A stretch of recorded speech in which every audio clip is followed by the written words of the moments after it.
Mom brain is 100% real. So studying the maternal brain, there is a whole nother niche out there of neuroscientists who study moms during pregnancy, during birth, postpartum, and then in the years that follow.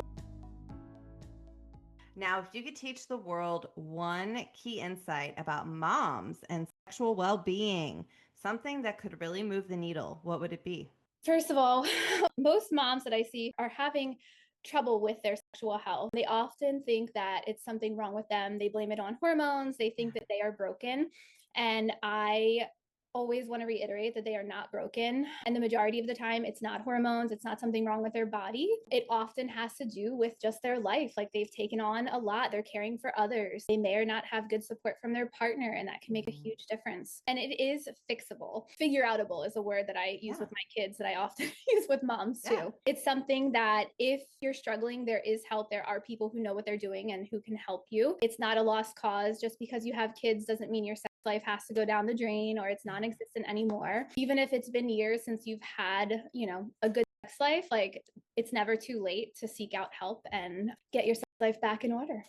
Yeah, for sure. And I think that's such an important message to moms because it is hard. We're both moms and we know it's hard to juggle and balance everything. And it's hard to make time for intimacy, especially when your kids are little and they need you like every 5 seconds, or if you're nursing and you've got late nights and diaper changes and all of that going on, or when they're older and teenagers and their shenanigans. And like that's kind of the last thing on your mind. Is there such a thing as mom brain? Oh Should my we gosh. ask that?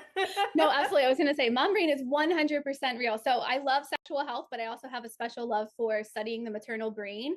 There is a whole nother niche out there of neuroscientists who study moms during pregnancy, during birth, postpartum, and then in the years that follow. And the maternal brain is actually fascinating. So you actually go through during pregnancy and a little bit postpartum, you go through a pruning process of specific pathways. And it's almost like it's getting you ready. You become a mom and you do things that you never knew you were capable of, the Yeah. multitasking that you're capable of doing. And it's because of that pruning that goes on. So yes, Wow. mom brain is very, very, very real. That is so interesting. I didn't know that they did any studies on that, and that's Oh my gosh. fascinating. Yes, love it. I've done a few trainings on the maternal brain specifically.